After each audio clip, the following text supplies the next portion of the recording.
محترم علماء کرام، حجاج کرام، آدمی دنیا میں مختلف جگہوں پر سفر کرتا ہے، اپنی مرضی سے جاتا ہے آتا ہے، کسی کو کسی کا احساس نہیں ہوتا۔ لیکن اس وقت آپ لوگوں کا جو سفر ہے اس اعتبار سے جانے والے بھی، ان کے متعلقین بھی اور شہر کے دیگر افراد بھی ایک محسوس کر رہے ہیں کہ کوئی کام ہو رہا ہے، کوئی اہم سفر ہو رہا ہے۔ پہلی بات، الحمدللہ آپ حضرات کا نام قرے میں چاہے ضابطے کے اعتبار سے ہو، حقیقت میں اللہ کے قرے میں آپ کا نام آیا ہے۔ آپ حج کی نسبت سے اللہ کے دربار میں پہنچنے والے ہیں۔ ایک بات پہلے ذہن میں رہے کہ مکہ مکرمہ کی سرزمین پر پہنچنا، حج کی اعمال کی ادائیگی کے مواقع فراہم ہونا، یہ ہماری اپنی کوشش سے بھی زیادہ اللہ کی توفیق سے ہوتا ہے۔ اللہ فیصلہ فرماتا ہے ہمارے حق میں، جیسا کہ ابھی مولانا نے بھی شروع میں تذکرہ کیا تھا کہ اللہ جن کے ساتھ خیر کا فیصلہ فرماتے ہیں، اللہ تعالیٰ ان کو ہی ایسے کاموں کی توفیق نصیب فرماتے ہیں۔ تو گویا کہ اللہ کی طرف سے آپ کے نام کا قرآن نکلا ہے، اللہ کی طرف سے آپ کا بلاوا آیا ہے، اور یہ آپ کا بلاوا تنہا آپ کا بلاوا نہیں ہے۔ حاجی وفد اللہ ہوتا ہے، وفد ہوتا ہے، وہ نمائندہ ہوتا ہے۔ امت میں مسئلہ معلوم ہے کہ زندگی میں ایک مرتبہ حج فرض ہے، اور ہر علاقے سے چند لوگ جاتے ہیں۔ نماز سب کے لیے فرض ہے، روزہ سب کے لیے فرض ہے، الا جو طاقت نہیں رکھتے، کمزور ہیں، بیمار ہیں۔ زکوٰۃ کی بڑی جن کے پاس نصاب ہے، اور عام طور پر ہر معاشرے میں ایک بڑی تعداد زکوٰۃ کے مستحقین کی، زکوٰۃ جن پر فرض ہے ان کی ہوتی ہے۔ لیکن حجاج مستطیع ہونے کے باوجود بھی ایسے اسباب، ایسے وسائل، ایسے حالات آتے ہیں کہ وہ وہاں تک نہیں پہنچ پاتا۔ وہ وہی جاتا ہے جن کا نام اللہ کے ہاں طے ہو جاتا ہے، اللہ بلاتا ہے۔ یہ اس لیے ہے کہ وہ اپنی طرف سے تنہا نہیں جاتا، وہ پورے علاقے، پوری بستی کی لوگوں کی طرف سے نمائندگی کرتا ہے۔ آپ 100-200 آدمی یہاں سے جا رہے ہیں، یہاں جو 40-50 لاکھ 1.5 لاکھ کی جو مسلم آبادی ہے، بلکہ میں سمجھتا ہوں پوری انسانیت کی جو آبادی ہے، ان کی طرف سے آپ نمائندہ ہیں اللہ کے دربار میں۔ ہمارے مسائل کو لے کر آپ جا رہے ہیں، امت کے مسائل کو لے کر آپ جا رہے ہیں، آپ تنہا نہیں جا رہے ہیں۔ اس لیے ہم لوگوں کی بھی ذمہ داری ہوتی ہے کہ ہم آپ کو صحیح ہمارے مسائل آپ کو بتائیں، ہماری چیزیں آپ کو سمجھائیں، تاکہ آپ ہماری ترجمانی اللہ کے دربار میں صحیح طریقے سے کر سکیں۔ اس لیے آپ کو یہاں بلایا گیا ہے۔ یہ ہمارا بھی ذمہ داری تھی، ہمارا حق تھا کہ آپ کا استقبال کیا جائے اور آپ کے سامنے یہ باتیں رکھی جائیں، تاکہ آپ اس شعور کے ساتھ، اس احساس ذمہ داری کے ساتھ، اس جذبے اور اس عقیدت اور اس محبت کے ساتھ اس سرزمین پہ آپ پہنچیں۔ جیسا کہ مولانا سمان صاحب نے بھی کہا کہ جذباتی تیاری سب سے پہلے ہمیں کرنی ہے، کہ میں تنہا نہیں، پوری امت کی طرف سے نمائندہ بن کے جا رہا ہوں، اور اس کے اعتبار سے ہم پر پوری ذمہ داریاں ہوتی ہیں۔ بہرکیف ایک تو یہ بات۔ دوسری بات، حاجی جب اللہ کے یہاں پہنچتا ہے، وہ لینے کے لیے جاتا ہے۔ کس سے لینے کے لیے؟ اللہ کے لینے کے لیے۔ پورا حج، پورا عمرہ، پورا حج سنجیدگی سے غور کیا جائے، صرف مانگنا ہی مانگنا ہے، اللہ کے پاس مانگنا ہی مانگنا ہے، مانگتے ہی رہنا ہے۔ اس کے لیے کوئی وقت کی پابندی نہیں، کوئی نظام کی پابندی نہیں، کوئی طہارت اور اس کی پابندی نہیں، بس مانگتے رہنا ہے۔ دنیا سے کٹ کر، دنیا والوں سے بے نیاز ہو کر اللہ کے دربار میں دنیا بھی مانگنی ہے، آخرت بھی مانگنی ہے، اپنے لیے بھی مانگنا ہے، امت کے لیے بھی مانگنا ہے۔ بار بار مانگتے ہیں، مانگتے ہی مانگتے رہنا ہے۔ تو یہ اصل حج ہے۔ اس کا ہمارا کوئی وقت، کوئی لمحہ، کوئی لحظہ ضائع نہ ہو، وہ اللہ کے حمد و ثنا میں، اللہ سے مانگنے میں ہو۔ اپنے لیے ہو، اپنی ضروریات ہیں، ہر انسان اپنی ضروریات، دنیاوی ضروریات ہیں، دنیاوی تقاضے ہیں، دنیا کے حالات ہیں، اور اس سے بڑھ کر آخرت جو اصل کامیابی ہے، جو ہم سب کا مطمع نظر ہے، ہم سب کا مقصود ہے، وہاں کی کامیابی، وہاں کی ترقی، وہاں کے اللہ سے تعلق، اللہ سے قرب، یہ مانگنا ہے۔ یہ دو چیزیں حقیقت میں حج کی روح یا حج کا اصل مقصد یا اس کا سبب ہے۔ جہاں تک ضابطہ اور اصول اور مسائل کی بات ہے، ابھی مولانا نے فرمایا کہ ہم لوگ مولانا بات کر رہے تھے، اس وقت اصل میں ہم سب حج کے لیے جا رہے ہیں، سب کی نیت حج کی ہے، لیکن حج کے ایام شروع ہوتے ہیں 8 ذی الحجہ سے، ابھی 1.5 مہینہ باقی ہے۔ ابھی کوئی 15 تاریخ کو 20 تاریخ کو شوال کے 20 کو ذی القعدہ کی پہلی تاریخ کو جائے گا مثال کے طور پر، تو ذی القعدہ کی پہلی تاریخ سے 8 ذی الحجہ تک 1 مہینہ 10 دن 1 مہینہ 8 دن باقی ہے۔ اب یہاں سے آپ عمرے کا، اب یہاں سے آپ احرام جب جائیں گے بمبئی سے، آپ جیسا کہ بتایا کہ ہم ایئرپورٹ سے ہی اپنا احرام نیت کرتے ہیں، احرام کے بعد نیت کرنا، جب نیت کر لیتے ہیں تو اب احرام کی پابندیاں شروع ہو جاتی ہیں۔ احرام کی جو ابھی بتایا کہ سر نہیں ڈھانکنا ہے، بال نہیں بنانے ہیں، خوشبو نہیں لگانا ہے، اور بیوی وغیرہ ساتھ ہے تو ان سے بے تکلفی کی اور اس طرح کی باتیں گفتگو نہیں کرنی ہے، اور جتنی جو سختیاں ہیں، ناخن نہیں تراشنا ہے، یہ خوشبو وغیرہ، تو یہ سب پابندیاں اب آپ کو 1.5 مہینے تک کرنی ہے۔ اس کو ہمارے یہاں حج افراد کا یہ افضل ترین حج ہے۔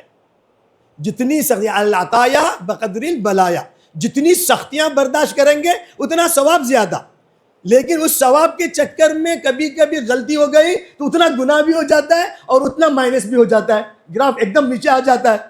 ہم جیسے کمزور ایمان والے ہیں تو اللہ کے رسول صلی اللہ علیہ وسلم، اللہ تعالیٰ نے ایک چھوٹ بھی دی کہ ایک کام کرو، آپ جا تو رہے حج کے لیے، پہلے آپ عمرہ کر لو۔ جانا ہے حج کے لیے لیکن پہلے کیا کرو؟ عمرہ کرو۔ اب یہاں سے بمبئی سے چلے گئے نا، جو 4 گھنٹے 6 گھنٹے میں جدہ پہنچ گئے، 1 گھنٹے میں مکہ مکرمہ پہنچ گئے، 2-3 گھنٹے میں ہم نے عمرے کے اعمال کر لیا، ہمارا احرام اتر گیا، چھٹی ہو گئی۔ اب اس کے بعد انشاءاللہ پھر 8 ذی الحجہ کو حج کا احرام باندھ کر کے پھر حج کے اعمال کریں گے۔ تو 1.5 مہینے کا جو گیپ تھا، اب ہم کو احرام کی پابندیوں سے چھٹی مل گئی، فری ہو گئے۔ اگر کوئی ہمت کرتا ہے اور اس کا عزم ہے تو ہمارے یہاں شرعی اعتبار سے فقہ شافعی کے اصول کے مطابق وہ 1.5 مہینے تک احرام کے ساتھ رہنا اس پر ہے، افضل ہے۔ لیکن اس ایک افضل بڑے ثواب کی امید میں اگر غلطی ہو گئی، بال گر گیا، غلطی سے منہ میں چادر ڈھانک لیا، سردی پڑ گئی، ٹھنڈی پڑ گئی یا گرمی لگ گئی، تو پھر مسائل پیدا ہوتے ہیں۔ اللہ تعالیٰ نے، اللہ کے رسول نے گویا کہ ہم کو چھوٹ دے دی، اسی کو حج تمتع کہتے ہیں۔ اگر ڈائریکٹ ہم رہتے ہیں احرام کے 2 مہینے تک، اس کو حج افراد کہتے ہیں۔ عام طور پر اب ہم لوگ سب حج تمتع کرتے ہیں۔ اب اس حج تمتع کی وجہ سے ہم نے جو گیپ تھا 1.5 مہینے کا بیچ میں، اس سے احرام کی پابندیوں سے اپنے آپ کو ہم نے آزاد رکھا، اس لیے کہا کہ ایک اس کا پینالٹی ہم کو دینا ہے، 1 بکرا دم دینا ہے، 1 بکرا قربانی کرنا ہے۔ تو 1 بکرا دینا آسان ہے، تاکہ اس طرح کی پابندیوں سے میں رہ کر مشکلات پیدا کرنا مشکل ہو جاتا ہے۔ یہ شریعت کی طرف سے چھوٹ ہے، یہ بھی جائز ہے۔ اس کا بھی اللہ کے رسول صلی اللہ علیہ وسلم نے اپنے صحابہ کو، بہت سے صحابہ کو اس طرح سے حج کرنے کی ترغیب دی، حکم بھی دیا۔ تو یہ سب ہمارے سہولیات کے اعتبار دین یسر، آسان ہے، بہت سی چھوٹیں ہیں، بہت سی رعایتیں ہیں، ہم جس رعایت سے ہم چل سکتے ہیں انشاءاللہ اس پر عمل کریں۔ اس لیے اب یہاں سے ہم لوگ عمرے کا احرام باندھیں گے اور وہاں جا کر کے 1 دن کے اندر ہمارا عمرے کا عمل پورا، جیسا کہ بتایا، صحیح کریں، طواف کریں گے، صحیح کریں گے، اس کے بعد ہمارے بال کٹ گئے، ہمارا عمرہ ختم ہو گیا۔ اب اس کے بعد ہم فری رہیں گے۔ اب وہاں مکے میں جب تک رہیں گے آزادانہ طور پر جتنے طواف کر سکتے ہیں، اس طواف کے لیے احرام نہیں ہے، عمرے کے طواف کے لیے احرام ہے۔ جو یہاں سے جاتے ہیں بارڈر پار کرنے، میقات پار کرنے سے پہلے احرام باندھنا ہے۔ میقات پار کر کے عمرے میں پہنچ گئے، عمرہ کیا، طواف کیا، سعی کیا، بال کاٹ دیا، ہمارا عمرہ ختم ہو گیا، اب احرام کی ضرورت نہیں۔ اب 1.5 مہینے 2 مہینے 10 دن 15 دن 25 دن جتنے دن ہم کو ملتے ہیں، ہم مکے میں رہتے ہیں، روزانہ جتنا طواف کر سکتے ہیں کرنا چاہیے، اس لیے کہ ایک ایسی عبادت تو سوائے مکے کے کہیں پر ادا نہیں کی جا سکتی۔ باقی تمام ہی باتیں دنیا کی کونے کونے میں ہم کر سکتے ہیں، روزہ کہیں پر جا بھی رکھ سکتے ہیں، زکوٰۃ کسی ملک میں جا کر کے دے سکتے ہیں، اور نمازیں کہیں بھی پڑھ سکتے ہیں، لیکن طواف ایک ایسی عبادت ہے جو سوائے مکے میں خانہ کعبہ میں حاضر ہو کر کے کسی اور جگہ پر طواف نہیں کر سکتے۔ اس لیے ہمیں فکر ہونی چاہیے اس مدت میں جتنا ہم طواف کر سکتے ہیں، جتنی بہت مشکل ہے اوپر سے کرنے کے لیے بولتے ہیں۔ دیکھیے ہمارے اپنے جذبے ہیں، ہمارے اندر جذبہ ہے، اوپر سے کرنا ہے کریں گے، نیچے سے کرنا ہے کریں گے۔ ہم نے ہمت کیا تو مواقع ملتے ہیں، سستی کریں گے، وہاں اتنی بھیڑ ہے کون جائے گا، تو جب ہم وہاں اتنی دور اتنا خرچ کر کے جا رہے ہیں، وہاں کے اصل سوغات طواف ہے، اس میں اگر سستی کریں گے تو خود بخود خود اللہ دینا چاہتا ہے، ہم لینے سے اپنے دامن کو باندھ رہے ہیں، کترا رہے ہیں۔ اس لیے کوشش کرنی چاہیے کہ جتنا ممکن ہو سکے اس مدت میں روزانہ جتنا کر سکتے ہیں، ایک طواف 7 چکر، جیسا بتایا 7 چکر پورا ہونے کے بعد خانہ کعبہ کا ایک طواف ہوتا ہے۔ روزانہ 10 طواف کر سکتے ہیں، 5 طواف کر سکتے ہیں، جتنی سہولت ہے، اپنی سہولت اپنی طاقت کے اعتبار سے ہمیں اس کی طرف کوشش کرنی چاہیے، اس کا اہتمام کرنا چاہیے۔ اس کے بعد جب آپ مکے میں رہیں گے، 8 ذی الحجہ سے ہمارا حج کے ایام شروع ہو جاتے ہیں۔ 8، 9، 10، 11، 12، یہ 5 دن اور ایک 13، 6 دن، اس کو ایام حج اللہ تعالیٰ نے کہا ان ایام میں اللہ کو خوب یاد کرو، یہ ایام حج ہے۔ یہ 5-6 دن کا ایک پیریڈ ہوتا ہے، اس میں انشاءاللہ 8 ذی الحجہ کو جہاں جہاں ہم مکے میں اپنے کمرے میں اپنے گھر پر جہاں اپنا فلیٹ ہے، روم ہے، جو بھی اپنا نظام ہے، وہیں سے احرام باندھیں گے دوبارہ۔ اب یہ حج کا احرام بنے بھائی، ہم کپڑا پہنیں گے، وہی سلے جو چادر ہے احرام کی پہنیں گے، اور اس کے بعد نیت کریں گے اور تلبیہ پڑھیں گے، نویت الحجۃ للہ اللہم لبیک۔ یہ ہمارا اب حج شروع ہو گیا۔ یہ 8 ذی الحجہ کو ہمارا پہلا عمل مکے میں اپنے گھر سے احرام باندھنا ہے، وہیں سے ہم احرام باندھیں گے۔ اب اس کے بعد سیدھا وہاں سے ہم ایک سنت طواف ہے، جیسے کہ ہمیں ایک جانا ہے اپنا جا کر کے موقع ملتا ہے سہولت میں، یہ طواف سنت ہے، کوئی فرض نہیں ہے۔ احرام باندھ کر کے حرم کعبہ میں جائیں گے، طواف کریں گے، طواف کر لیا بہت اچھا ہے۔ طواف کرنے کے بعد سعی کرنے کا موقع ملتا ہے تو سعی بھی کریں گے۔ اگر طواف کرنے کے بعد سعی کرنے کا موقع نہیں ملا، بھیڑ ہے جو ہے، تو سعی کرنا بھی ضروری نہیں ہے، طواف بھی ضروری نہیں ہے، سعی بھی ضروری نہیں ہے، کر لے تو اچھا ہے۔ اس کے بعد 8 ذی الحجہ کو اب وہاں سے ہمارا سفر صبح 8-9 اشراق کے بعد، ابھی جو ہم سب چونکہ ہم پابند رہتے ہیں نظام حکومت کے نظام کے، جو معلمین ہوتے ہیں، جو حجاج کے جو مرتبین ہوتے ہیں، ان کے نظام، وہ کسی کو 2 بجے، کسی کو 10 بجے، کسی کو 6 بجے، 5 بجے اپنی ترتیب سے بس کی ترتیب سے لے جاتے ہیں۔ اصولی اعتبار سے زوال کے اس کے بعد اشراق کے بعد وہاں سے نکلنا چاہیے۔ بہرکیف 8 کو ہم وہاں سے نکلیں گے، مکہ مکرمہ سے نکلیں گے، اب مینا کی طرف رہیں گے۔ اب یہ ہمارا احرام بن گیا۔ جب احرام بننے کے بعد ہمارا ایک ہی ورد لبیک اللہم لبیک، لبیک اللہم لبیک، لبیک لبیک کا نعرہ، اٹھتے بیٹھتے چڑھتے پھرتے، اوپر چڑھائی میں، نیچے اترنے میں، جیسا تنہا ہے، بھیڑ میں ہے، بس میں ہے، چل رہے ہیں، کھا رہے ہیں، اللہ کے سامنے اپنی حاضری کا اعلان، یا اللہ میں آیا، یا اللہ تو نے بلایا میں آیا، یا اللہ میں تیرے دربار میں آیا۔ ہمارے اندر وہ جذبہ، وہ احساس، وہ تصور کرے، یا اللہ تو نے بلایا، میرے دربار میں آیا، اب لے کے جاؤں گا، تو بلایا ہے، میں آ چکا ہوں، اب میں لے کے جاؤں گا، یہ احساس۔ اب 8 ذی الحجہ کو وہاں سے ہم انشاءاللہ حجاج ہمارے مینا کی وادی میں چلے جائیں گے۔ اب وہاں 10 بجے بھی پہنچ سکتے ہیں، کوئی 12 بجے پہنچے گا، کوئی 2 بجے پہنچے گا، جس حالت میں بھی پہنچے وہاں پر ہم کو پہنچنا ہے۔ ابھی رات میں بھی کوئی جیسے ترتیب ہوتی ہے، جلدی سے جلدی پہنچیں گے مینا میں۔ یہ 8 ذی الحجہ کا ہمارا جو یوم الترویہ کہلاتا ہے، یہ مینا میں ہمارا گزرنا چاہیے۔ اب مینا میں ہم لوگ صبح دوپہر کے وقت مثال کے طور پہنچ گئے۔ اب دوپہر سے ہم کو کیا کرنا ہے؟ پہلی بات سمجھ لیں، میں نے کہا کہ یہ 5 دن عمل کرنے کے اعتبار سے 2-3 عمل ہے، وہ 10-15 1 گھنٹے کا کام ہے۔ باقی ہمارے 22 گھنٹے 23 گھنٹے کیا کرنا ہے؟ مینا میں ہم کیا کریں گے؟ آگے نا مینا میں آگے، اب کرنا کیا ہے؟ کچھ بھی نہیں کرنا ہے، آپ کو کچھ بھی نہیں کرنا ہے۔ کیا کرنا ہے؟ صرف دعائیں کرنی ہے، صرف دعائیں کرنی ہے، وقت کی نماز پڑھنی ہے، دعائیں کرنی ہے۔ لیکن ہوتا کیا ہے؟ اب مینا میں اب جدہ سے بیٹا آ گیا، بمبئی سے وہ فلانے لوگ، دوسری پارٹی آ گئی، ہمارے پرانا دوسرے ملک سے کوئی اور ساتھی آ گیا۔ اب وہاں پر خیر خیریت، دعا سلام، کتا ہلو ہوا، کتا وتا ہوا، کسی ہلو ہوا۔ ارے یہ پوچھنے کے لیے ہم یہاں آئے ہیں اتنا خرچ کر کے؟ یہی باتیں کرنے کے لیے آئے ہیں؟ اب فون لگا رہے ہیں، کسی گھرے کسی آیا ہے، گاؤں کسی آیا ہے، سب برابر حاصل ہوئے، سنہ چاند پلے کا پکڑو ہر لیتے کا قربان۔ ارے ہم اللہ کے دربار میں پوری امت کا در لے کے جا رہے ہیں، وہاں یہ سب باتیں کرنے کی ضرورت کیا ہے؟ ظاہر ظاہر میں کوئی عمل نہیں ہے، صاف بتا رہے ہیں۔ لیکن اگر آپ کرنا چاہیں بہت اعمال ہیں، ہم ٹارگیٹ بنائیں، ٹارگیٹ۔ اب میں نے کہا نا 12 بجے ظہر کی نماز میں ہم پہنچیں گے۔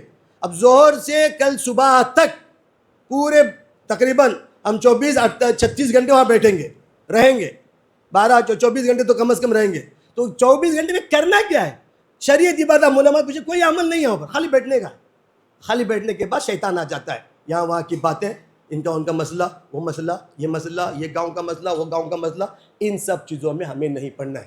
اب اچھا یہ ہے، میں مشورہ دیتا ہوں، آپ بکھر جائیں، تنہا ہو جائیں، دور دور چلے جائیں، قریب میں اپنے ساتھیوں کو نہ رکھیں، اس لیے کہ اتنا خرچ کر کے لینے کے لیے آئے ہیں، اب دنیا کی باتیں، یہاں وہاں کی باتیں کر کے اس موقع کو ہم گنوا دیتے ہیں. یا اللہ تعالیٰ اذکروا ایام معدودات، ان متعینہ موقعوں پر اللہ سے یاد کرو، اللہ کو یاد کرو. اب تسبیح ہے، تربیح ہے، دعائیں ہیں، تلاوت، اس کے لیے آسان طریقہ یہ ہے ہم ٹارگیٹ بنائیں.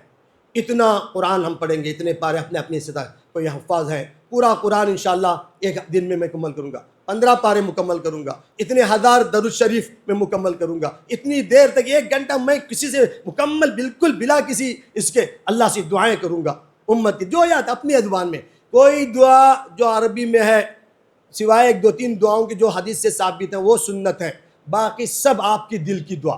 آپ عربی میں پڑھیں، اردو میں پڑھیں، نوایتی میں کریں، آپ کے جذبات، آپ اور آپ کا خدا ہے، اور کوئی بیچ میں نہیں ہے، ڈائریکٹ ہے، آپ اور آپ کا خدا ہے. آپ کو کبھی کبھی بہت سے موقع پر ایسا ہوتا ہے، کسی کو دیکھتے ہیں، کسی مرحومین کا، اپنے متعلقین کا، رشتہ داروں کا چہرہ یاد آتا ہے، ارے فلاں پلان ارے تجے پرندہ کرتا، ارے تے ابولیہ پرندہ تی ماوشہ جرچی ماوشہ پرندہ کرتا، ارے تکا پلان امچے مولا فلاں مولا پرندہ کرتا. علماء لکھتے ہیں کہ یہ سب اللہ تعالیٰ ایسے موقع پر ہم کو یاد دلاتا ہے ہمارے محسنین، ہمارے متعلقین، تاکہ ہم ان کے لیے دعا کریں. کسی کا چہرہ دیکھ کے کسی کی یاد آئی، وہ یاد آئی نا اس عورت کے لیے، اس مرد کے لیے، اس محسن کے لیے، اس فرد کے لیے، اس بیمار کے لیے، اس پریشان حال کے لیے ہم دعا کریں. اللہ تعالیٰ انہی لوگوں میں سے ہمارے ذہن میں بات ڈال کر کے ہم کو ان کے دعا کرنے کا مواقع فراہم کرتا ہے. تو فوراً یا اللہ فلاں بیمار، کسی کو دیکھا ارے فلاں ہے وہ تو بیمار ہے، یا اللہ وہ بیمار ہے، یا اللہ اس کو شفا کاملہ نصیب فرما، یا اللہ اس کی پریشانی کو دور فرما. کسی کو دیکھا انتقال کر گیا ہے، ہمارے محسنین میں سے ہے، ارے اس فلاں کی طرح، ہمارے ماموں کی طرح، یا اللہ ہمارے ماموں کی مغفرت فرما، ان کے درجات. 2 منٹ کی بات ہے، فوراً دعا کریں. تو روزانہ ایک چہرہ دیکھتے رہیں گے، 5-5 منٹ میں ایک دعا آتی رہے گی، ہماری دعا وقت دعائی میں گزر جائے گا، ورنہ باتوں میں گزر جائے گا. یہ احساس ہمیں ہونا چاہیے، یہ فکرہ ہمیں رہنا چاہیے، پہلی بات. اب اس کے بعد وہاں پر نماز ہوتی ہے، ظہر اور عصر اجتماعی طور پر کرتے ہیں لوگ، جماعت کے ساتھ کرتے ہیں. جو وہاں کا نظام ہے، وہاں کے علماء جس طرح سے فتویٰ دیتے ہیں، جو نظام بتاتے ہیں، اس کے اعتبار تنہا کر لیں تو بھی صحیح ہے، جماعت سے کر لیں تو بھی صحیح ہے، اس کے اعتبار سے آپ کریں گے.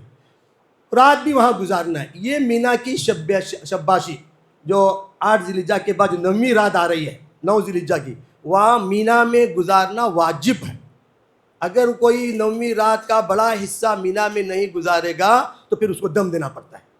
نہیں میں یہاں ابھی آیا ہوں، ابھی ذرا آرام سے جا کر پھر ایک مرتبہ مکے میں فلیٹ میں جا کر ذرا آرام کر کے پھر واپس آ جاتا ہوں، میرے پاس گاڑی ہے، میں فلاں ہمارے آدمی ہے، وہاں گزارنا ہے. اگر نہیں گزارے گا آپ کو دم دینا پڑتا ہے.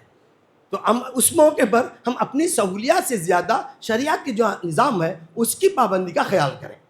لوگ آتے ہیں ایسا ہے ویسا ہے، بہت سے لوگ بولتے ہیں ہم کو معلوم مسئلہ چلتا ہے، وہاں چلتا ہے، حرکت نہ ہوا تو مولانا اجازت دلا ہوا تو مولانا سنگلا ہوا، سب بولنے والے ہیں. لیکن ہم آئے ہیں اس جگہ کے لیے، کمرے میں سونے کے لیے نہیں آئے، سکون اور اطمینان حاصل کرنے کے لیے. ہم کو معلوم ہے یہ راستہ مشقتوں کا ہے، اس لیے تھوڑی سی مشقت برداشت کرنے کا بھی جذبہ رکھیں اور احساس کریں کہ ان مشقتوں کو گزار کر ہی ہم کو اللہ تعالیٰ کی انعامات کو لینا ہے. یہ احساس بار بار دلوں میں لاتے رہنا چاہیے. اس کے بعد انشاءاللہ صبح کی نماز کے بعد اب ہمارا قافلہ آگے جا رہا ہے. یہ یوم العرفہ کہلاتا ہے، 9 ذی الحجہ، الحج عرفہ. یہ 9 ذی الحجہ یوم العرفہ، یہ حاجیوں کی ریٹ ہے، ریٹ، یہ اصل حج ہے. شیطان اس دن سب سے زیادہ ذلیل اور خوار ہوتا ہے، اس لیے کہ دنیا بھر کے تمام لوگ وہاں پہنچ کر اللہ سے معافی مانگتے ہیں اپنی سابقہ تمام گناہوں کی. اپنی گناہوں کی معافی کا مطلب کیا ہوا؟ شیطان کی تمام چالوں کی معافی مانگتے ہیں.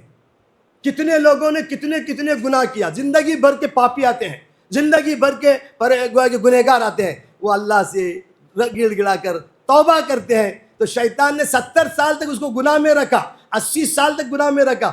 2 قطرے ندامت کے دو باتیں، جو جملے اللہ کے پاس گڑ گڑا کر وہ معافی مانگتا ہے، اس کا پورا 80 سال کا عمل بیکار چلا جاتا ہے شیطان کی، اس لیے شیطان ذلیل ہو جاتا ہے. اتنا محنت کر کے کیا تھا، یہاں آ کر پورا ختم ہو گیا.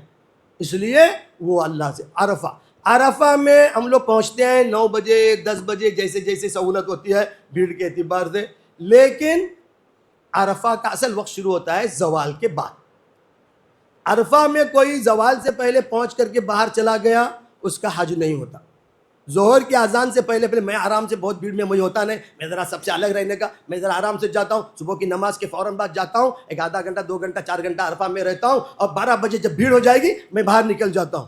نہیں ہے، ہم کو بھیڑ ہی میں رہنا ہے. 12 بجے ہی سے یعنی زوال کے بعد، ظہر کی اذان کے بعد اصل میں عرفات کا وقت شروع ہو جاتا ہے، یعنی وجوب کا.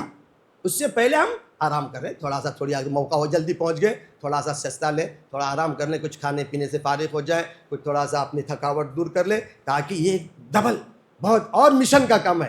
کل کے مقابلے میں آج کا یہ اصل دن ہے، پورا حج اسی پر ہے. اگر کسی کا عرفہ چھوٹ گیا، عرفہ کے میدان میں وہ پہنچ نہیں گیا، تو سب کرنے کے باوجود بھی اس کا حج نہیں ہوا. آئندہ سال اس کو دوبارہ حج قضا کرنا ضروری ہے، ورنہ اس کا حج نہیں ہوتا ہے. تو عرفہ کا وقت شروع ہوتا ہے زوال کے بعد سے لے کر. اللہ تعالیٰ نے وسعت دی کہ ہمیشہ ہمارے یہاں رات پہلے ہوتی ہے، دن بعد میں آتا ہے. پتہ ہے نا، نواں کا دن کا مطلب رات، جمعہ کا دن کا مطلب جمعہ رات کے بعد جو رات آتی ہے وہ جمعے کی رات ہے. سنیچر کے بعد جو رات آتی ہے وہ اتوار کی رات ہے. آج ابھی جو رات آئے گی وہ کل پیر کی رات ہے. لیکن یہاں اللہ تعالیٰ نے نظام بنایا، اگلی رات اس کے ساتھ رکھ دیا. قرآن نے اشارہ دیا ہے، علماء نے لکھا ہے، قرآن نے جو الفجر کہا گیا، وہ فجر کی قسم. اس کا مطلب یہ ہے کہ اس فجر کو، ایک فجر ایسی ہے جس کو رات نہیں ہے، وہ 10ویں ذی الحجہ کی فجر ہے. عید الاضحیٰ کی جو فجر ہے اس کو رات نہیں ہے، اس لیے اس کی رات جو ہے وہ عرفہ کے ساتھ 9ویں کے ساتھ ملائی گئی. اس لیے زوال کے بعد سے لے کر 10ویں ذی الحجہ کی صبح صادق تک، اس پورے وقت میں ایک لحظے کے لیے بھی احرام کی نیت کے ساتھ، احرام کے ساتھ، حج کی نیت کے ساتھ جو عرفہ کے میدان میں پہنچ گیا اس کا حج ہوا. 1 سیکنڈ کے لیے بھی پہنچتا ہے تو ہوا، 1 سیکنڈ کے لیے بھی نہیں پہنچا تو پھر اس کا حج نہیں ہوا. اس لیے یہ پورا ٹائم اس کو دیا گیا. یہ فرض ہونے کے اعتبار سے کہ ظہر کے بعد سے لے کر صبح صادق تک ٹائم ہے. کہیں سے بھی آیا ہیلی کاپٹر، بہت سے الحمدللہ اب گورنمنٹ بڑا انتظام کر دیا ہے. بہت سے قافلے بیچارے جو دور دور سے آتے ہیں، تھکے ہوئے رہتے ہیں، نہیں پہنچتے، تو ہیلی کاپٹر سے گورنمنٹ ان کو اٹھا کر فوراً لا کر کے چھوڑ دیتی ہے، تاکہ ان بیچاروں کا حج بھی میں اپنے طور پر جو سہولیت دینی چاہے کر دے. بہر کے یہ فرض ہے، اس ٹائم کے اندر ہم کو وہاں پہنچنا ہے. الحمدللہ ہمارے حجاج وقت سے پہلے پہنچتے ہیں. زوال کے بعد ہمارا وقت ہوتا ہے، زوال کے بعد ہم کو وہاں رہنا ہے. زوال کے بعد وہاں رہیں گے. اگر کسی کو موقع مل گیا تو مسجد خیف میں جو عرفہ کے میدان میں ہے وہاں پہنچ کر، مسجد نمیرہ میں وہاں پہنچ کر اگر امام صاحب کا خطبہ سننے کا موقع ملتا، ان کے ساتھ نماز پڑھنے کا موقع ملتا، ٹھیک ہے، کوئی فرض نہیں ہے، کوئی ضروری نہیں ہے. دبرتی دھکم دھکا کے کر بھیڑ دے کر کے اپنے ساتھیوں کو ادھر ادھر مستورات کو یہاں وہاں چھوڑ دیتے ہیں. بعد میں نماز پڑھ کے آئے کہ وٹے وہ ہم چابولیو کہ وٹے وہ ہمولے کوٹے مجھے کھیما ہے، اسی چکر میں ہمارا پورا وقت ختم ہو گیا. اب اس کے بعد واپسی کا وقت آیا، ڈھونڈتے مغرب کی اذان کا وقت ہو گیا، اب واپسی. اب عرفات جو دعا کرنے کا اصل موقع تھا وہ ختم ہو گیا. اس لیے یہ سب غیر ضروری کام اپنے اوپر نہیں لینا چاہیے. سہولت سے پہنچ سکتے ہیں، ٹھیک ہے، کوئی فرض نہیں ہے، کوئی سنت نہیں ہے، لیکن اپنے جگہ پہ جاتے ہیں، وہاں کے امام صاحب خطبہ دیتے ہیں، وہ خطبہ سننے کا موقع ملتا ہے، ٹھیک ہے. نہیں ہے، اپنے کیمپ میں رہے، اپنے مسورات کے ساتھ رہے، اپنے لوگوں کے ساتھ رہے، تاکہ ذہن سکون کے رہے، ٹینشن نہ رہے، اور ہم سکون سے عبادت کر سکیں. وہاں پر بھی وہی ہے، نماز پڑھ لیا آپ نے، ظہر کی نماز اور عصر کی نماز ایک ساتھ پڑھتے ہیں، جمع کے ساتھ پڑھتے ہیں. ظہر کے وقت میں ظہر اور عصر کی نماز، جیسے اول وقت میں ظہر شروع ہو گیا، عرفہ کے میدان کا وقت شروع ہو گیا، لہذا ظہر کی نماز پڑھیں گے، عصر کی نماز پڑھیں گے. اب ظہر کی نماز اور عصر کی نماز پڑھ کے ہم فارغ ہو گئے. اب ہمارے پاس گیپ ہے، اب پورا وقت دعا کا ہے. وہاں پر بھی ایک ٹارگٹ بنائے، نظام بنائے کہ اس عرفہ کے میدان میں اللہ کے رسول نے کہا سب سے زیادہ مجھے پسند اس موقع پر چوتھا کلمہ لا الہ الا اللہ وحدہ لا شریک لہ لہ الملک ولہ الحمد یحیی و یمیت بیدہ الخیر وهو علی کل شیء قدیر. یہ حدیث سے ثابت شدہ ہے. اس کی کثرت کریں، اس کی جتنی کثرت کریں، سمجھ کر ہم کیا کہہ رہے ہیں، اللہ کی وحدانیت کا، اللہ کے ایک ہونے کا، اللہ کے لا شریک ہونے کا، اللہ کے سب کچھ کرنے کا ہم یقین اپنے دلوں میں بٹھانے کے جذبے کے ساتھ ان کلمات کو پڑھیں اور دعا کریں، مستقل دعا کریں، کچھ تسبیحات کی پابندی کریں، ایک نظام بنائیں، اتنی تسبیحات ہم کریں گے، اتنے درود پڑھیں گے، اتنی تلاوت کریں گے، چوتھا کلمہ اتنے 1000 مرتبہ، 100-200 کی نہیں، وہ تو ہم روزانہ یہاں پڑھتے ہیں، وہاں ہزاروں کے اعتبار سے نیت کریں، طے کریں گے تو اللہ تعالیٰ وقت دے گا، نہیں کریں گے پلیوں موقع نہ کلّا تو وقت ہے، پلیوں میں نکل جائے گا، ہم کچھ نہیں کر سکیں گے۔ پہلے سے ہم اپنا شیڈول بنائیں، یہ مجھے کرنا ہی ہے، اپنے ساتھیوں سے کرانا ہی ہے، آپ کی اہلیہ ہوگی، آپ کے بہن بھائی ہوں گے، آپ کے دوست صاحبہ، ان کو پابند کریں کہ یہ ہم کو کرنا ہے۔ تو یہ عرفہ کا مغرب کے اذان کے بعد دیکھیں اللہ تعالیٰ کا نظام، ہم یہاں اذان کے اول وقت میں جیسے کہا نا اذان ہوتی نماز کے پابند ہیں، اب وہاں پر ہم پابند ہیں اللہ کے حکم کے۔ اب حکم یہ ہے مغرب کی اذان عرفات کے میدان میں سنیں، افضل اور بلکہ واجب ہے کہ ہمارا دن کا بھی کچھ حصہ، رات کا کچھ حصہ، دن کا حصہ زوال سے پہلے مطلب دوپہر کے بعد سے مغرب تک کا جو وقت آ رہا ہے، اور رات کا مغرب کی اذان کے بعد رات شروع ہوئی، رات کا حصہ، یہ دونوں وقت عرفہ کے میدان میں تھوڑا سا ہمارا گزرنا چاہیے، یہ افضل ترین عمل ہے۔ اب جب مغرب کی اذان ہونے کے بعد اب نماز عرفات کے میدان میں نہیں پڑھنا ہے، حالانکہ مغرب اول وقت میں پڑھنا ہے، اذان ہوتی ہے ہم کو پڑھنا چاہیے، لیکن یہاں حکم دیا کہ نہیں، اب یہ اللہ کا حکم ہے، شریعت کا حکم ہے۔ اب یہاں سے ہم لوگ روانہ ہو جائیں گے مزدلفہ کے لیے، اذان سن کر نکلیں گے، باقی جگہ پر اذان سن کر سامنے سے مسجد کے سامنے سے گزرنا عیب ہے، نامناسب ہے۔ اب یہاں پر اذان سن کر اذان کے بعد کچھ دیر وقفہ گزار کر پھر ہم یہاں سے رات کے کچھ وقت میں یہاں سے نکلیں گے۔ اب یہاں سے نکلتے چلتے جلسے گاڑی ہے، چلتے ہیں، تسبیح تکبیر تحلیل، وہی تسبیح لبیک کے نعرے ہیں اور تسبیحات ہیں، دعائیں ہیں، کرتے ہم لوگ پہنچیں گے مزدلفہ کے میدان میں۔ اب وہاں کبھی رات کے 12 بجے پہنچیں گے، کبھی رات کے 10 بجے پہنچیں گے، کوئی رات کے 2 بجے پہنچے گا، کوئی رات کے 4 بجے پہنچے گا، جیسے جیسے گروپ ہوتا ہے اس کے اعتبار۔ جب بھی پہنچے وہاں جا کر مغرب اور عشاء جماعت تاخیر کریں گے، ظہر اور عصر عرفات کے میدان میں جماعت تقدیم کیا، پہلے وقت میں پڑھے، عصر بھی پہلے ہی پڑھ کے فارغ ہو گئے۔ اب اس کے بعد اذان کے بعد پھر مغرب اور عشاء انشاءاللہ جمع تاخیر کر کے ہم لوگ مزدلفہ میں ادا کریں گے جس وقت میں۔ اطلاع یہ کہ اگر ہم کو خدشہ ہو جائے کہ اور ذرا دیر کریں گے تو نماز قضا ہو جائے گی، تو میدان سے پہلے جہاں موقع ملتا ہے وہاں پڑھیں گے۔ اگر امید ہے کہ ہم مشعر حرام میں ہے نا، وَإِذَا أَفَضْتُم مِّنْ عَرَفَاتٍ فاذكروا اللَّهَ عِندَ المشعر الحرام، قرآن نے اس کو مشعر حرام کہا ہے، اس مسجد میں، وہاں اس علاقے میں، اس کو مزدلفہ، وہیں پر جا کر مغرب اور عشاء پڑھنا ہے۔ اگر نماز قضا ہونے کا، عشاء کی نماز بھی قضا ہو کر کے صبح صادق ہونے کا خطرہ ہے تو جہاں موقع ملتا ہے وہیں پر پڑھ سکتے ہیں، لیکن الحمدللہ ہمارا نظام ہوتا ہے عام طور پر لوگ اسی اعتبار سے پہنچتے ہیں۔ جتنا وقت وہاں نماز پڑھیں گے، جتنا موقع ملتا ہے، کچھ دیر سوئیں گے، اطمینان کریں گے، ذرا سا احترام کریں گے، ذرا سا کیا کہتے ہیں ریسٹ کریں گے سکون کے ساتھ، اس لیے کہ کل ایک بڑا عمل اور کرنا ہے۔ اس کے بعد پھر انشاءاللہ صبح کی نماز تک وہیں پر رہیں گے مزدلفہ میں، وہاں پر رہنا ہے۔ مزدلفہ میں وہاں رہنے کے بعد ابھی وہاں پر وہی دعائیں ذکر جو بھی جتنا ہو سکتا ہے۔ اس کے بعد انشاءاللہ جیسے ہی اول وقت میں صبح صادق ہوتی ہے، وہاں صبح صادق ہونے کے بعد جیسے ہی صبح کی اذان ہوگی، صبح کی نماز وہیں پر ادا کریں گے مزدلفہ ہی میں۔ اب وہاں پر آگے جو کام ہے اس کے لیے جمرات میں کنکریاں مارنا، وہاں چونکہ بہت سی کنکریاں، دوسری مکہ جا کر کے، وہاں مینا جا کر کے جمرات کنکریاں ڈھونڈنے میں مشکل ہو جاتی، بڑا میدان ہے، تو وہیں پر اپنے ساتھ کنکریاں لے کے جائیں گے، چونکہ ہمارے یہاں 3 دن تک 3 جمرات ہیں، ہے نا، تو ایک جمرات کو 7 کنکریاں ہیں، تو ایک دن میں 21، 3 دن میں گویا کہ 63 ہو گئی، ہو رہی نا، ہو گئی، اور پھر پہلے تو اس طرح 70-72 کنکریوں کی ضرورت پڑتی ہے۔ تھوڑا بہت اپنے ساتھ جو ہم ملتی ہیں وہ لے کر کے جائیں، تاکہ وہاں اگر آگے جا کر پریشانی ہو، کوئی ضروری نہیں ہے ابھی آگے کوئی ہم کو فراہم کرتا ہے، کوئی لا کے دیتا ہے، ٹھیک ہے، نہیں تو ہم اپنے طور پر اپنا نظام کر کے جائیں گے۔ اس کے بعد یہاں سے انشاءاللہ صبح کی نماز کے بعد پھر ہم مینا میں واپس آئیں گے۔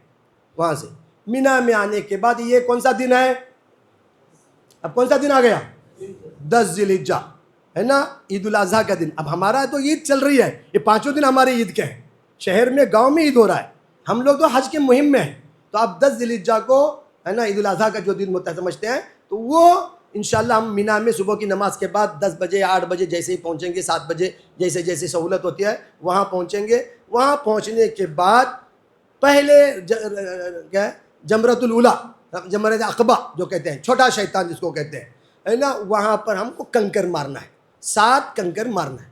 ہاں بڑا شیطان, ہاں جمرۃ العقبہ, اس کو ہم کو 7 کنکر مارنا ہے, صرف اسی ایک کو.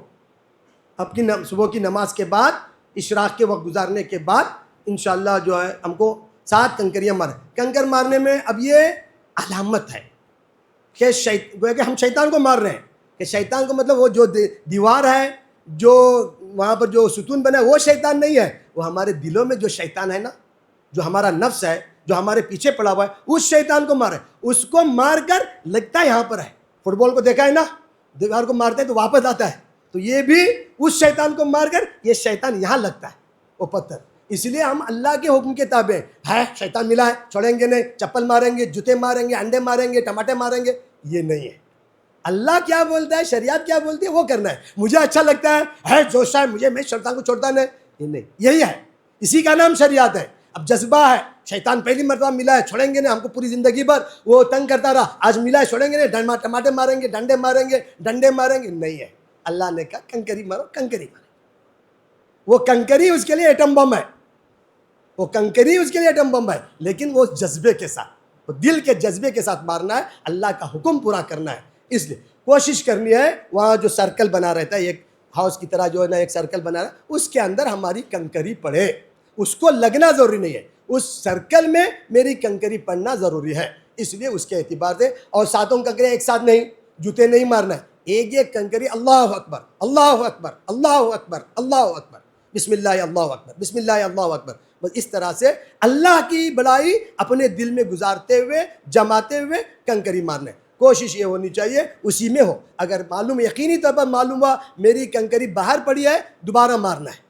اگر معلوم نہیں ہے کہاں پڑی ہے, بھیڑ میں معلوم نہیں ہے, اللہ تعالیٰ ہماری نیتوں کے اعتبار سے فیصلہ کرے گا. یقینی طور پر معلوم ہے, دیکھ رہا ہوں میری کنکری یہاں پڑ گئی, تو پھر ہم کو واپس دوبارہ مارنا چاہیے, تاکہ اس ہاؤس میں, اس سرکل میں اس کنکری کو پڑنا چاہیے. یہ پہلا دن ہو گیا ہمارا, رمی جمار ہو گیا, رمی عقبہ ہو گیا, جتنا 10 ذی الحجہ کو. اس کے بعد اب ہم آخری عمل ہمارا پھر دوبارہ ہمارے بال منڈانے ہیں. مولانا نے بتایا تھا, ایک بات ذہن میں رہے, اب یہ کیونکہ ہم لوگ عمرہ کر کے پھر حج کریں, حج کو جا رہے ہیں, تو بعض علماء نے ایک مسئلہ یہ بھی بتایا ہے, جن کو عمرہ کے بعد حج کرنے کا ارادہ ہو وہ پہلے قصر کریں, عمرہ میں مشین لگائے, مکینہ لگائے, یا تھوڑے بہت بال کاٹے, اس لیے کہ بعد میں ہم کو حج کرنا ہے, اور حج میں یہ کرے, حلق کرے. اور اگر پہلے حلق کرتا ہے کوئی مسئلہ نہیں ہے, وہاں جا کر پھر دوبارہ اپنے اس پر, سر پر کیا کرے, اس طرح جتنے بال ہیں, 2-3-4 دن میں ہمیں ہو گئے, 4-5 دن میں ہے نا, جتنے بال ہیں, ہاں نہ شروع میں باز لو, اگر موقع نہیں ہے تو بہر کے حلق یا قصر کرنا ہی ہے. اس کے کرنے کے بعد اب ہمارا احرام اتر گیا. احرام اترنے کا مطلب کیا ہوا, وہ چادریں تو بندھی ہوئی ہیں, ہم حج کی جو ذمہ داریاں ہیں, احرام کی جو ذمہ داریاں ہیں, اس سے ہم فارغ ہو گئے, ہمارا حج ایک ہو گیا. ایک اور ہاں, اس کو تحلل اول کہتے ہیں. اب یہاں پر احرام کی جو ذمہ داریاں تھیں, مثلا خوشبو نہیں لگا سکتے تھے, اب لگا سکتے ہیں, سلے ہوئے کپڑے نہیں پہن سکتے تھے, اب پہن سکتے ہیں, ناخن نہیں کاٹ سکتے تھے, اب کاٹ سکتے ہیں. یہ سب جتنی ذمہ داریاں, سر پر چادر نہیں ڈال سکتے تھے, اب ڈال سکتے ہیں, یعنی اپنا جو نارمل لباس پہن سکتے ہیں. یہ کام نہیں کر سکتے. بیوی ساتھ میں ہے تو ہم اپنی بیوی سے مجامعات نہیں کر سکتے, بیوی کا جو حق ہے وہ ادا نہیں کر سکتے. نکاح خود نہیں کر سکتے, نکاح کر بھی نہیں سکتے, نکاح کرا بھی نہیں سکتے, نکاح کے بعد کے جو عمل میاں بیوی کرتے ہیں وہ عمل بھی نہیں کر سکتے. یہ ایک پابندی, باقی سب کر سکتے ہیں. یہ اس کے بعد ہم کو اب یہ 10 ذی الحجہ دوپہر تک ہمارا یہ عمل ہو جاتا ہے تقریباً. اب اگر ہم کو ہمت ہے تو افضل یہی ہے کہ اسی دن واپس ہم سیدھا مکہ مکرمہ جائیں, اپنے اس نارمل لباس میں, عام لباس میں. ہم لباس پہن چکے ہیں, ہمارا احرام اتر چکا ہے, اپنے اس نارمل لباس میں ہم مکہ پہنچیں, وہاں جا کر طواف کریں. یہ طواف فرض, طواف افاضہ کہلاتا ہے. جب تک یہ طواف نہیں کریں گے بیوی حلال نہیں ہوتی, نکاح کرنا صحیح نہیں ہے, نکاح کے اعمال صحیح نہیں ہے. یہ طواف فرض ہے, وہ آپ پہلے دن بھی کر سکتے ہیں, دوسرے دن بھی کر سکتے ہیں, پورے نا ایام تشریق کے دنوں میں جیسی موقع ملتا ہے تب بھی کر سکتے ہیں. اگر آپ کو ایام تشریق میں موقع نہیں ملا تو اس کے بعد جو موقع ملتا ہے 18, 20, 22 ذی الحجہ کو تو بھی کر سکتے ہیں. جب تک آپ وہ طواف نہیں کریں گے آپ کے لیے بیوی حلال نہیں ہے. بیوی کے لیے شوہر حلال نہیں، شوہر کے لیے بیوی حلال نہیں. وہ طواف فرض ہے، اس کو طواف افاضہ. آپ جتنی جلدی فارغ ہو جائیں گے آپ کی چھٹی ہو جائے گی. وہ طواف کرنے کے بعد بالکل آپ نارمل انسان کی طرح نارمل اعمال آپ کے ہو جاتے ہیں. وہ طواف افاضہ ہے. اس کے لیے وہی بتایا نا کہ آپ وہاں احرام نہیں ہے، ہمارا احرام اتر چکا ہے، اب ہم اپنے نارمل لباس میں جائیں گے. اگر ہم نے 8 ذی الحجہ کو مکے سے آتے وقت طواف کر کے صحیح کیا ہے تو پھر اس دن ہم کو صحیح کرنے کی بھی ضرورت نہیں، خالی طواف کافی ہے. میں بات سمجھ رہے ہیں نا؟ 8 ذی الحجہ کو مینا میں جانے سے پہلے ہم نے اپنے کمرے سے احرام باندھ کر طواف کیا، طواف کے بعد صحیح بھی کیا، تو پھر اس کے بعد پھر طواف افاضہ کے بعد ہم کو صحیح کرنے کی ضرورت نہیں، ہماری پیشگی جو ہماری صحیح ادا ہو گئی. اور اگر وہاں صحیح کرنے کا موقع نہیں ملا، صحیح نہیں کیا، تو پھر اس طواف کے بعد صحیح بھی کرنا ہے اسی نارمل کپڑے میں، کوئی احرام باندھنے کی ضرورت نہیں، اسی نارمل کپڑے میں طواف کر کے صحیح کریں گے. بہر کے طواف اور صحیح کے بعد ہم اپنی دوسرے، اس کو تحلل ثانی کہتے ہیں کہ تمام چیزیں حلال ہو گئی، بیوی بھی حلال ہو جاتی ہے. اب اس کے بعد وہاں سے پھر ہم واپس مینا آئیں گے. اب یہ 10واں دن بھی ہو سکتا ہے نا، پھر 10ویں رات 11واں، پھر 11 12، 10 تو ہو گیا، 11 12، یہ 2 دن وہاں پر مینا ہی میں رہیں گے. اب وہی 2 دن میں کیا کرنا ہے؟ میں نے پہلے بتایا عمل کہیں نہیں ہے، بس ایک ہی عمل ہے. وہ کیا ہے؟ اب یہاں پر زوال کے بعد 11 ذی الحجہ کو زوال کے بعد مینا میں ہم جائیں گے رمی کرنے کے لیے. اب یہاں پر 3 شیطان، بڑا شیطان، پہلے چھوٹا شیطان، درمیانی، بڑا، 3 شیطان، ان تینوں شیطانوں کو ساتھ ساتھ کنکریاں ماریں گے. بسم اللہ یا اللہ اکبر، بسم اللہ یا اللہ اکبر. بس اتنا عمل ہے، اتنا ہی ہم کو کرنا ہے پورے دن میں. یہی ایک عمل ہے. 11 کو بھی زوال کے بعد ظہر کی نماز کے بعد، 12 کو بھی ظہر کی نماز کے بعد ہم کو یہ عمل کرنا ہے. اب ظہر کی نماز تک اور باقی رات میں مینا میں ہی گزارنا ہے. بہت سے لوگ کیا کرتے ہیں، اب مینا میں بھیڑ ہے، برابر نہیں، کمرہ برابر نہیں، ٹینٹ برابر نہیں، ہمارا جدہ میں، وہاں مکے میں جو ہمارا فلیٹ ہے بہت آسان ہے، وہاں بھیڑ میں ہو جاتا. نہیں، مینا میں گزارنا ہے. نہیں گزاریں گے تو آپ کو دم دینا پڑے گا، جرمانہ دینا پڑے گا. یہ اللہ کا حکم ہے. ہم آرام کرنے کے لیے ہے، مشقت اٹھا کر اللہ کی رحمتوں کو لینے کے لیے ہے. تھوڑا سا اپنا ذہن بناتے رہنا چاہیے. لوگ بولتے ہیں انہیں آسان ہے، یہ ہے، وہ ہے، وہاں کے لوگ نہیں چلتا، یہ ہے، سب چلتا ہے. لیکن ہم آئے ہیں اللہ کے صحیح طریقے سے، اللہ سے بڑے اعلیٰ سے اعلیٰ انعام لینے کو. اس لیے ہم جتنی انشاءاللہ شریعت کے مطابق، سنت کے مطابق عمل کریں گے، اعلیٰ انعام ملے گا. اللہ کی طرف اعلیٰ جو ہے درجات ہمارے ہوں گے. تو وہاں پر وہی 10 11 کو 12 کو ہم وہاں رہتے ہیں. تو کریں گے کیا؟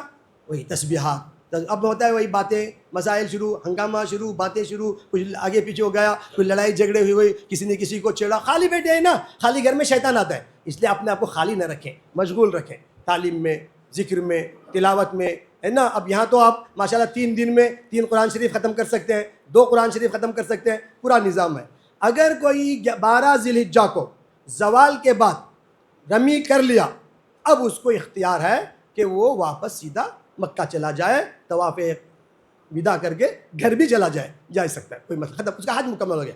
اور اگر زوال کے بعد رمی کر کے مغرب تک وہیں پر ہے، مینا میں ہے، مغرب سے پہلے مینا سے نکل گیا تو نکل گیا.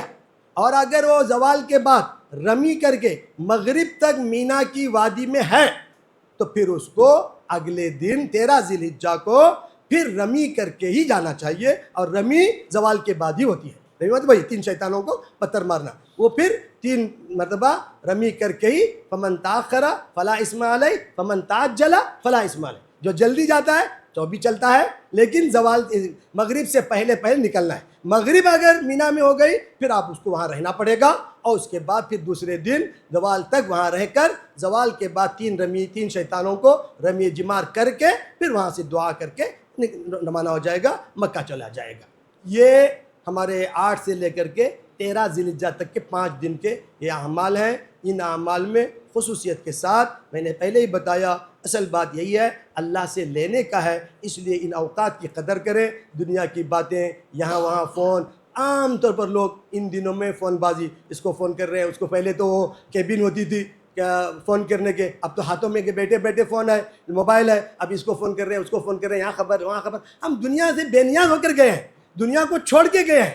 تھوڑی دیر 2-4 دنوں میں کوئی انقلاب نہیں آئے گا ہمارے گھروں میں، کوئی پریشانی نہیں. اگر کوئی خدا نہ خواستہ کوئی حادثہ ہو گیا تو لوگ بتانے والے ہیں, ہم کیوں خواہ اپنے طور پر وہاں تعلقات رابطہ کر کے اپنا وقت ضائع کریں. اس کی طرف توجہ دے. میں لجاجت سے کہوں گا یہ بڑا قیمتی وقت ہوتا ہے اللہ کی نعمتوں کے سمیٹنے کا, اور ہم لوگ دنیا بھر کی باتوں میں پڑھ کر کے اپنا یہ وقت ضائع کرتے ہیں. اس کا اہتمام کریں کہ اللہ تعالیٰ ہماری ان اوقات کو صحیح استعمال کرنے کی ہم کو توفیق دے. اللہ سے مانگتے رہے, اور امید ہے کہ انشاءاللہ اس جذبے اور اس احساس کے ساتھ آپ کریں گے تو ہمارے 5 دن بڑے قیمتی صحیح طریقے سے گزریں گے. اللہ تعالیٰ حج کی تمام سوغات تمام برکتوں کے ساتھ ہم لوٹیں گے. آپ کو معلوم ہونا چاہیے جب ایک حاجی حج کر کے لوٹتا ہے کہ یومن ولدت امہ, گناہ سے اتنا پاک اتنا صاف ہوتا ہے جیسے بچہ ابھی جنا ہے, ابھی بچہ جیسے پیدا ہوا, اس کے بدن پر کوئی گناہ نہیں ہے. آپ اتنے صاف شفاف ہو کر کے پاکیزہ ہو کر آتے ہیں. اس لیے اللہ کی نعمتوں کا استحضار رکھ کر انشاءاللہ عمل کریں گے. اللہ کی ذات سے امید ہے اللہ تعالیٰ ہمارے اعمال کو قبول کرے گا. اپنے لیے دعا کریں, امت کے لیے دعا کریں,